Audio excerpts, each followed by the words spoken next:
est 13h à Gao et Badiangara, c'est l'heure de votre journal de la mi-journée.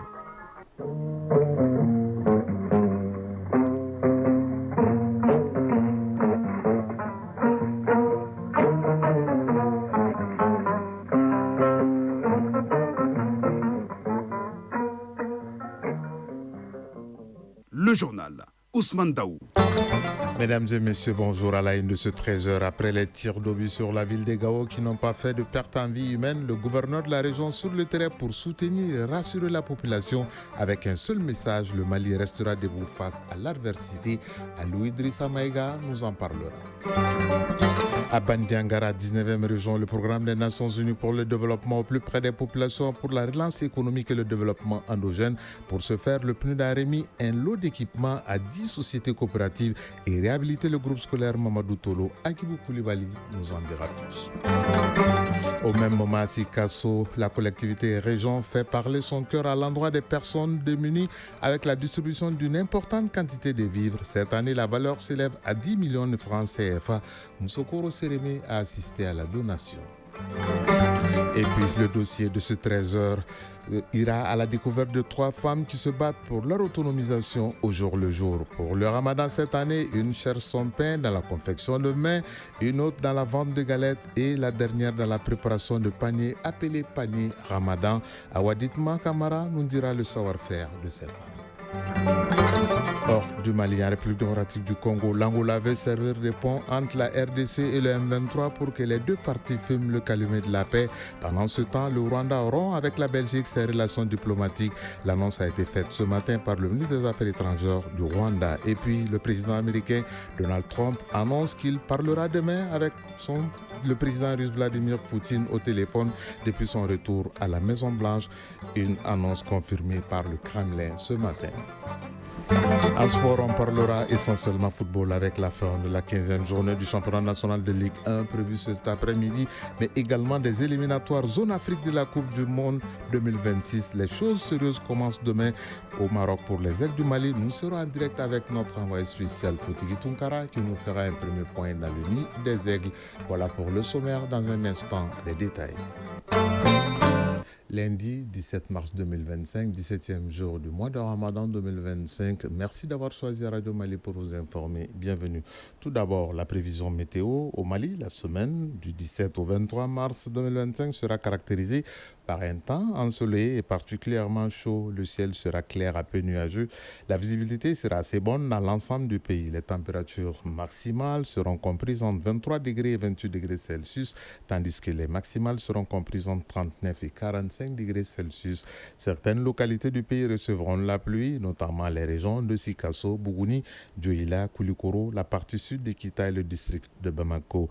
Risque de canicule aussi à ne pas négliger. Il faut noter que les températures maximales vont atteindre 45 degrés Celsius dans plusieurs régions du pays, notamment à Kay, Mopti, Tombouctou, Minaka, Nara et Gao. Soyez prudents et vigilants, surtout donnez beaucoup d'eau aux enfants et aux personnes âgées. Et lorsque ce sera la rupture, puisqu'on est au mois de Ramadan, buvez beaucoup d'eau. Ça émane de la cellule de communication du ministère des Transports et des Infrastructures, agence Mali Météo. Et direction Gao à présent, où la semaine dernière, des obus ont été lancés sur la cité des Askia, dont un à côté de la direction régionale de l'ERTM. Eh bien, le gouverneur de la région de Gao a fait le tour de quelques endroits touchés par les obus pour rassurer les populations et apporter le soutien des plus hautes autorités du pays. Il a aussi profité pour faire un tour à la station régionale ORTM Gao, d'où nous appelle Alou Idrissa Maïga. Un des récents obus lancés sur la ville de Gao est tombé à quelques mètres de l'ORTM, non loin également de la direction régionale des douanes. Pour constater les faits, le gouverneur de la région de Gao a effectué une descente sur le terrain. Général de division Moussa Traoré. Pour encourager les personnels, pour compatir avec eux et pour leur exprimer aussi le soutien des plus hautes autorités du pays et de la région, les encourager à tenir et à être toujours présents. Au cours de ce déplacement, le gouverneur a visité la station ORTM de Gao qui est dans un état de délabrement avancé. De la cabine technique, en passant par le studio, la salle des émetteurs et les différentes sections de l'administration. Nous avons vu aussi les locaux de l'ORTM et les équipements qui sont dans un état de délabrement très très avancé. Mais nous porterons le message à qui il faut pour que l'ORTM Gao soit moderne au niveau qu'il le faut dans ce siècle de technologie. Après la visite du gouverneur, le chef de la sous-délégation de l'INHCR est venu aussi constater les conditions de travail du personnel de l'ORTM Gao. Mamadou Lamine Diop, chef de la sous-délégation de l'UNHCR. Nous comptons beaucoup sur le support des médias pour pouvoir vulgariser un peu plus le travail que nous faisons. Ça nous aide également dans le plaidoyer pour faire passer des messages, montrer dans quelles conditions nous sommes en train de travailler, montrer également dans quelles conditions les populations que nous soutenons vivent. C'est pourquoi cette visite est d'une importance capitale. Aujourd'hui, j'ai constaté que les conditions sont extrêmement difficiles. Vraiment, les travailleurs de l'ORTM méritent en tout cas un soutien. Le gouverneur et sa délégation ont aussi rendu visite aux agents de la douane pour les encourager avant d'aller voir les endroits touchés par les obus lancés sur la ville de Gao. Aliou Idrissa Maïga et Al-Hassan Ahmadou pour le RTM. À Bandiangara, 19e région, après la 7e région Gao, on a franchi un cap vers la résilience et le développement communautaire avec la remise officielle d'équipements offerts par le programme des Nations Unies pour le développement PNUD à 10 sociétés coopératives, mais également la réhabilitation de l'école Mamadou Tolo, qui est la première école de Bandiangara. L'objectif du PNUD, c'est améliorer les activités et les conditions d'apprentissage des bénéficiaires, d'où nous appelle Agibou Koulibaly. Cette dotation en matériel par le PNUD s'inscrit dans le cadre de ces initiatives de stabilisation et de développement local à travers la facilité de stabilisation du Liptako Gourma. Cet appui vise à renforcer les conditions de vie des populations et à favoriser de nouvelles opportunités économiques au niveau régional. Ousmane Kelita, directeur adjoint du centre d'animation pédagogique de Bandiangara. En plus de cet tableau-banc, nous avons aussi la rénovation ou encore la réhabilitation de Mamadou Tolo A, d'ailleurs qui constitue un symbole. Nous savons bien que c'est la première école fondamentale. Le représentant du PNUD a remercié les autorités régionales pour leur collaboration dans la mise en œuvre des projets du PNUD. Il a réaffirmé l'engagement de l'organisation à accompagner durablement les communautés locales. Benjamin Olagboy, chef du bureau régional du PNUD à Mopti. Au-delà des équipements que nous allons vous offrir aujourd'hui, nous voulons que vous soyez la force motrice du développement de Bandiangara. Nous voulons également qu'à travers vous, à travers votre travail, Bandiangara se relève et aille vers le développement. Colonel-major Olivier Diassana, gouverneur de la région de Bandiangara. Les présents appuis en équipement rentrent dans le cadre de la mise en œuvre du volet de renforcement des moyens de subsistance pour la relance de l'économie locale, qui consiste à appuyer les groupements de femmes et de jeunes, et du volet renforcement de l'autorité de l'État, qui consiste à renforcer les infrastructures essentielles de base dans les zones d'intervention du programme. C'est dans cette optique que 10 groupements de femmes et de jeunes ont bénéficié des équipements de production dans leur domaine d'activité afin d'accroître leur productivité. 2 écoles fondamentales ont été appuyées en équipement scolaire. 300 lampadaires sont installés dans les espaces publics, écoles, centres de santé, sites de personnes déplacées internes, des 5 communes d'intervention du programme. Ce geste du PNUD, au-delà de l'aspect matériel, symbolise un engagement fort envers les communautés locales. Il appartient désormais aux bénéficiaires de transformer ces opportunités en levier de croissance et de progrès pour un avenir plus prometteur. Cap à présent sur la 3e région, Sikasso, où la collectivité région de la localité perpétue sa tradition en apportant sa solidarité aux personnes devenues de la ville.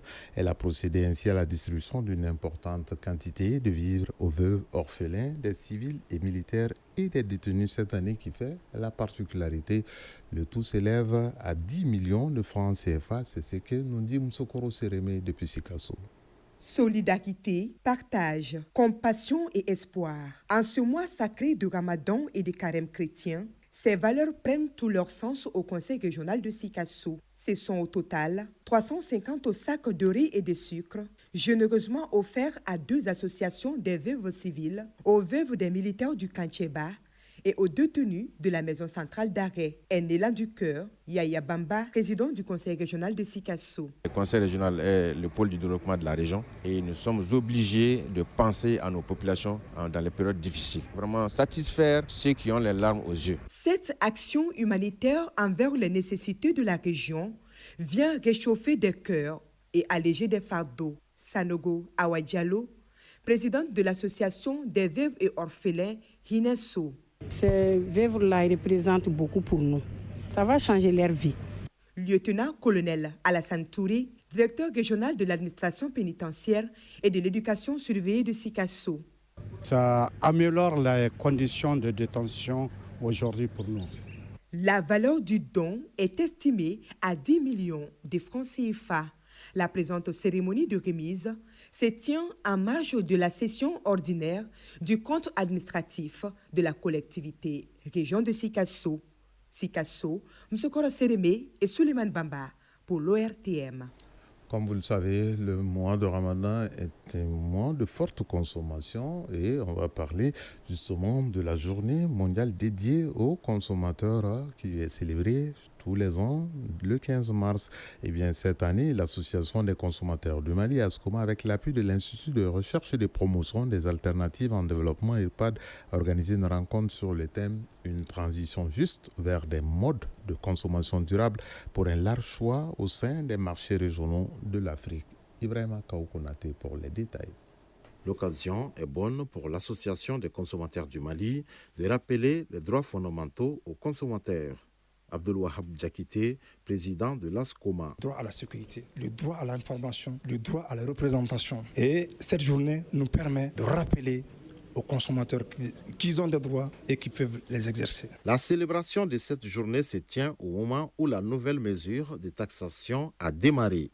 L'impact de la crise énergétique, nous l'avons analysé. Il y a eu des pertes en vies humaines, des pertes d'emplois. Souvent même, il y a eu la démence sur certains. Et fort de cette analyse, nous avons accepté. Et nous pensons également que c'est un argument de taille pour nous d'imposer maintenant à nos autorités de réduire leur train de vie. Cette journée des consommateurs, magnifiée par l'ASCOMA, est organisée avec le concours de l'Institut de recherche et de la promotion des alternatives en développement IRPAD. Mamadou Goïta, directeur exécutif IRPAD. C'est un devoir de participer, mais aussi en tant que citoyen malien et consommateur de participer donc à cet événement. Créée en 1991, l'Association des consommateurs du Mali, ASCOMA, œuvre en faveur des droits des consommateurs du Mali. Et pendant cette période, au Mali, on consomme beaucoup de galettes, des petits fours, mais également le panier à Ramadan est très utilisé pour parler de notre grand format de cette édition qui va nous faire découvrir 3 dames. Pendant ce mois de Ramadan, elles se battent pour leur autonomisation. Il s'agit de Néné Silla qui évolue dans la préparation de mets et gâteaux, au contraire de Zéna Sidibé qui vend, elle, des galettes. Quant à Linda Fantakita, elle propose des paniers Ramadan aux fidèles pour la rupture. Chacune d'elles arrive à joindre leurs 2 bouts et font le bonheur de leur clientèle. Awadit Makamara, dans ce dossier, nous parle des activités de ces braves dames. Le Ramadan est une période d'introspection spirituelle, mais pas que. Il est aussi un moment de générosité et de partage. De plus en plus, des jeunes se lancent dans l'entrepreneuriat et profitent de cette occasion pour proposer des services qui répondent aux besoins des fidèles. On va mettre maintenant le mini sandwich. Guindo Néné Silla a 30 ans. Elle a un master en hôtellerie et voulait être hôtesse de l'air. Des métiers qui devraient lui permettre de voyager et d'enrichir son expérience dans le domaine de la gastronomie et de l'accueil. Mais finalement, la passion l'emporte. Elle gère ce fast-food dans un quartier de Bamako. Pourtant, c'est pendant le Ramadan qu'elle a décidé de se réorienter. Passionnée de cuisine et de pâtisserie, elle a vu une opportunité dans la demande croissante de petits fours pour la rupture du jeûne. Nos plateaux sont à partir de 10 000 francs CFA, composés de 25 pièces, 15 000 francs composés de 40 pièces et 20 000 francs composés de 50 pièces. C'est composé que de mignardises salées. Aujourd'hui, on a à peu près 40 plateaux à livrer. Avec son souci du détail, Néné a su séduire sa clientèle et tirer son épingle du jeu. Aujourd'hui, elle emploie plus d'une vingtaine de personnes. Les travaux commencent depuis 7 h du matin et ne se terminent qu'à 17 h, 7 jours sur 7. Il faut que les plateaux sortent avant 16 h. C'est ce qui nous met surtout la pression. La demande est énorme. Du coup, il me faut plus de main-d'œuvre. Je n'ai Sidibé à l'état civil. Je m'en vais m'occuper de mon frou-frou. Cette dame a plusieurs cordes à son arc. Opératrice culturelle, Zeina, vendeuse de galettes à ses heures perdues. Travaillant à temps plein dans une entreprise de multimédia de la place, elle profite de la pause dans son secteur pour transmettre un savoir-faire culinaire hérité de sa mère pour répondre à la demande croissante des clients en ce mois béni. Vendre du frou-frou, c'est du théâtre social en fait. Tout se passe, les conflits, les discussions, des étrangers qui deviennent des amis. Donc du coup, moi, ça m'inspire en tant qu'artiste de discuter avec les gens et avec la société, les voisins. Allô? Allô? Allô? Oui, bonjour. Bonjour, madame. J'appelle à propos des paniers de Ramadan. D'accord. Linda Fanta, elle, a choisi de combiner tradition et praticité et propose des paniers Ramadan personnalisés. Chaque panier est rempli de délices soigneusement sélectionnés en fonction des prix. Il permet aux fidèles de rompre le jeûne de manière conviviale et délicieuse. Chez nous, le prix le plus élevé est 250 000. C'est le panier Ultra VIP, composé de produits d'épicerie fine d'exception. Ensuite, on a le panier VIP à 200 000 et on a le panier standard à 50 000 qui est composé de produits, pour la plupart, produits maliens. Petit à petit, on se débrouille, on arrive à avoir une petite marge et ça fait toujours du bien. Bien que ces femmes réussissent à générer des revenus importants pendant le mois de Ramadan, elles doivent néanmoins jongler avec de nombreux obstacles au quotidien. Souvent, le travail il est tellement physique que quand je rentre à la maison, je n'ai ni la force de cuisiner, ni la force de m'occuper de mon enfant. Mon mari qui me soutient énormément, il a été d'un grand soutien, honnêtement. Que ce soit à travers des galettes, des paniers ou des plateaux de petits fours, ces entrepreneurs démontrent que le Ramadan est bien plus qu'un mois spirituel. C'est aussi une période où l'entrepreneuriat et le partage se rencontrent. 13h15, actualité hors du Mali. En Angola, le président João Lourenço a invité les autorités congolaises et le mouvement armé M23 demain pour une discussion à Luanda, la capitale angolaise. Selon la présidence angolaise, Kinshasa va envoyer une délégation pour cette discussion. Et côté M23, la lettre d'invitation a été envoyée à Bertrand Bisimwa, chef de la branche politique du mouvement. À noter qu'un cessez-le-feu a été annoncé par l'Angola, devrait entrer en vigueur depuis hier. Le Rwanda a annoncé ce matin la rupture de ses relations diplomatiques avec la Belgique, accusant l'ex-puissance coloniale d'avoir pris parti pour Kinshasa bien avant et pendant le conflit en cours en République démocratique du Congo. Le gouvernement du Rwanda a notifié le gouvernement de Belgique de sa décision de rompre les relations diplomatiques avec effet immédiat, a déclaré le ministre des Affaires étrangères rwandais dans un communiqué. Une décision liée, selon Kigali, aux tentatives pitoyables de Bruxelles de maintenir ses illusions néocoloniales. Le président américain Donald Trump a annoncé hier s'entretenir demain au téléphone avec son homologue russe Vladimir Poutine. Cette conversation portera sur le cessez-le-feu décidé il y a quelques jours à Riyad, en Arabie Saoudite, après la rencontre entre l'Ukraine et les États-Unis. De son côté, le Kremlin a confirmé ce matin que Vladimir Poutine va parler ce mardi avec Donald Trump. Le nouveau Premier ministre canadien Mark Carney est arrivé aujourd'hui en France. Cette visite s'inscrit dans le cadre du renforcement de ses liens avec l'Europe. Demain, il poursuivra cette tournée à Londres pour échanger avec le Premier ministre britannique Keir Starmer. Une rencontre avec le roi Charles III est également prévue.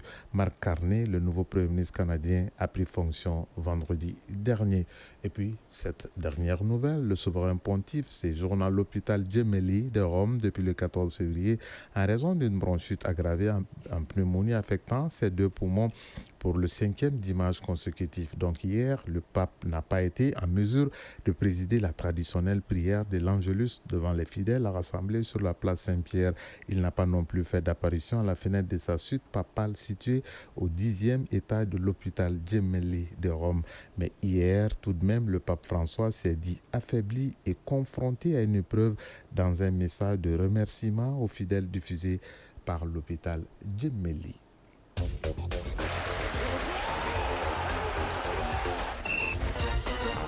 Ce générique annonce la page sportive de cette édition. Eh bien, on parlera athlétisme avec l'Australien Goutte qui a signé hier la meilleure performance mondiale de l'année sur 200 mètres avec un chronomètre de 20 secondes 0,5 centièmes lors des championnats de l'État de Queensland à Brisbane en Australie.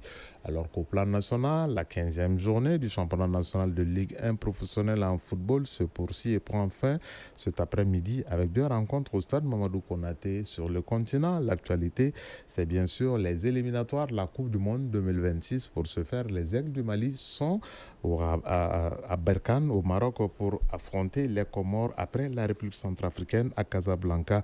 Le résumé de l'actualité sportive, c'est avec Isaac Tchenou. Football, éliminatoire Coupe du Monde, Canada, Mexique et États-Unis 2026, Tom Senfit et ses hommes devraient en principe commencer leur regroupement ce lundi au Maroc où les 2 rencontres se tiendront. Le Mali a 4 longueurs des corridors comoriens et ghanéens, 4e du groupe I avec 5 points, aspire à refaire son retard sur les 2 places qualificatives à la phase finale. Le Mali a obtenu jusqu'ici une victoire, 2 nuls et une défaite dans ces éliminatoires de la Coupe du Monde. Rappelons que le Mali jouera le 20 mars contre les Comores et le 24 mars contre la République centrafricaine. Fotiki Toungara est notre envoyé spécial pour ces 2 rencontres. Sur le plan national, la 15e journée du championnat national de Ligue 1 professionnelle prend fin aujourd'hui avec 2 rencontres. Il s'agit des oppositions AS Bakarian US Bogoni et Bingapse FC Diara. Les 2 matchs se joueront au stade Mamadou Konaté. Hier à Kati, au stade Salou Keita de Mengo, l'ASCO a perdu 3-0 face à l'US Bougouba. Au stade Mamadou Konaté, l'AS Bako a plié face au stade de Bako 3-0. Le Djoliba l'a emporté 2-0 face à Etoile Lumandé. En ouverture de cette 15e journée, vendredi, Afé et Isfas ont fait match 0-0. Samedi, l'AS Police, premier non relégable, s'est relancé dans la course au maintien en battant les 11 créateurs de Nyarela par 3-0.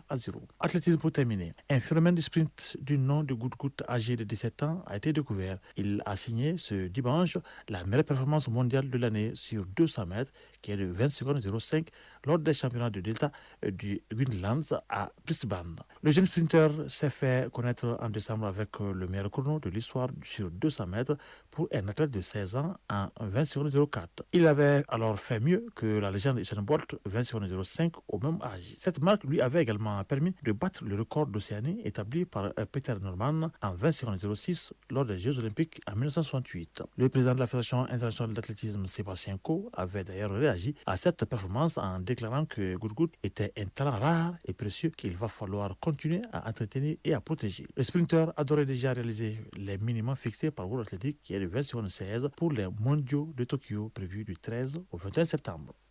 Et d'ici là, nous, comme annoncé dans les titres, on a tenté de joindre notre envoyé spécial Fotiki Toungara au plus près des Aigles du Mali en vue des 2 éliminatoires de la Coupe du Monde États-Unis, Mexique, Canada 2026, puisque les Aigles jouent le 20 contre, bien sûr, les Comores à Berkane. On n'a pas pu avoir Fotiki Toungara qui allait nous donner les nouvelles fraîches des Aigles du Mali, mais déjà, Fotiki nous signale qu'une bonne dizaine des joueurs sont déjà dans le nid des Aigles. On espère le retrouver dans nos futures éditions. Future édition, c'est à 20h30. Vous serez en compagnie de Kouma Sissé.